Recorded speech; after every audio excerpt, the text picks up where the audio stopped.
Continues to unfold. One of the things that we're going to have to get used to is this new reality of doing a lot of things at home. And yesterday we focused on the education piece. How do you create that environment that is best suited for your kids to learn, continue to do math, and all those kinds of things? Well, today there's going to be a lot of us who are going to be doing work, including myself, from home. So how do we maximize that? How do we make sure that we get away from some of the distractions and that kind of thing? And we're bringing in Nick Thompson, who is with a virtual executive assistants for business professionals here in Calgary. Nick, welcome to the program. What do you think is, I'm going to go out on an assumption here. Step one must probably be, you got to identify that spot that is great for getting stuff done, right? Yeah, absolutely. And we definitely recommend that space be as separated from the rest of your home as possible so that you are free from all the other distractions, especially now that the kids are at home as well. Absolutely. I'm curious, now you find your sweet spot, you know where you're going to get some work done, you're ready to be productive. How important is communication and making sure everyone on the team is on the same page, especially in the early days? Yeah, communication is obviously one of the most important facets of business anyway.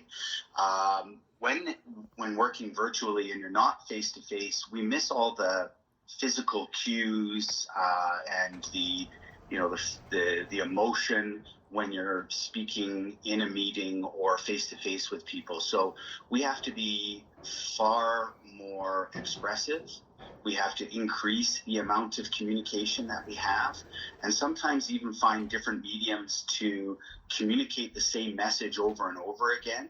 I had quoted once a book by Robert H. Kent called Installing Change, and he says that the three most important principles in installing change in any organization are: number one, communication; number two, communication; and you can guess, number three, communication. So it's extremely important. Is there such a thing as over communication, though? That question has come up with us a number of times, and the idea is it's better to over communicate than under communicate. So at least you get the message across and people can say, I got it, thank you very much. Mm-hmm. Under communication is where risk happens. How important is it to be self-aware as well and understanding that different people communicate in different ways, and especially when you are working remotely, is being able to communicate to each person's ideals? Yeah, great point. Because everybody does have different ways of communicating. Some people are visual learners, some auditory, some tactile. So when communicating, we recommend use as much virtual video tools as possible, so that face-to-face time, so that you can get the verbal cues, they can see some facial expression. You might even be emailing back and forth as you're communicating, so people have worksheets to fill out or notes to be drawn, so that you're attacking as many of the communication methods as possible. So great point. Now, obviously, we talk a lot about the production side of things, but one of the things that also is missing in the social dynamic of an office, especially when you're used to it, is there's always that fun banter back and forth. It's important probably not to forget about that side of it as well and add a few laughs here and there wherever you can. 100%, especially in this time of extreme stress. It's okay to poke fun at what's going on. We all understand the seriousness of it, but also we got to have a lighter side as well.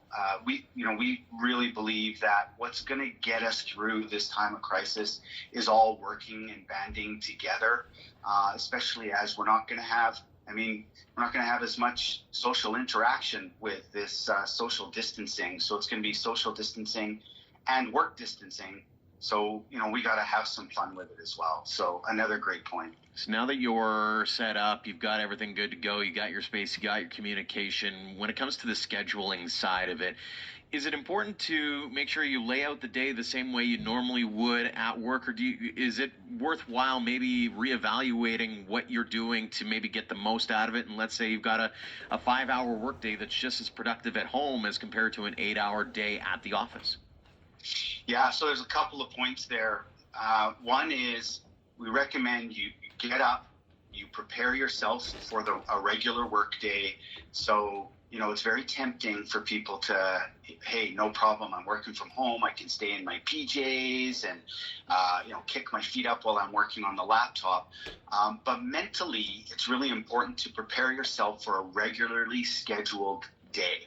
So dress for success, right? Dress for work.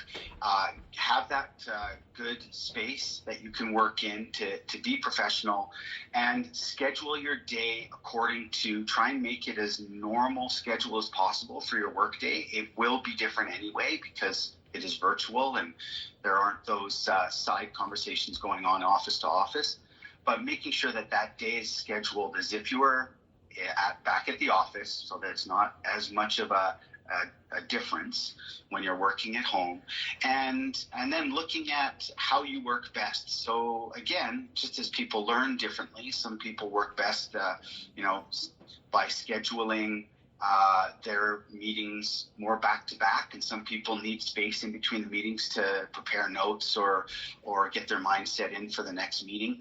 Whatever works best for the person, try and keep that momentum going as much as possible. For those people that believe, hey, I can get in 5-hour work day, I can get as much done as 8 hours. You could probably get more work done if you're disciplined enough. Working from home, you could probably get more work done.